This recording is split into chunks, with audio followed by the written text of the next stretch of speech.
Welcome to Pindar Poetry. We hope you learned something new. You begin by shutting off the water and bleeding pressure. This protects you and prevents a mess. Once pressure is relieved, inspect the quick connect collar and locate the release mechanism. Push, pull, or press down depending on type. You'll remove any retaining clips or sleeves next. Keep small parts organized so you don't lose them. Use a small pick to lift O-rings gently if they stick, because preserving seals saves time and prevents leaks later. Once the collar is depressed, pull the hose straight off to avoid nicking the barb. Twisting can damage seals.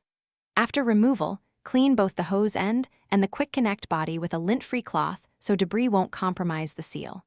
Replace any worn O-rings using the same diameter. Using the wrong size causes leaks. Lubricate the new O-rings lightly with silicone grease so they slide into place. Then align and push straight until you hear or feel the click. You finish by slowly restoring pressure and watching the joint closely. Start at low pressure so small leaks show without blasting water everywhere.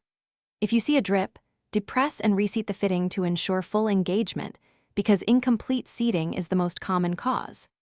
If that fails, swap the O-ring or inspect the connector housing for cracks or burrs. Replacing the entire coupling is safer than repeated patch repairs. Keep a spare O-ring kit. Thanks for watching. Consider subscribing if we helped you.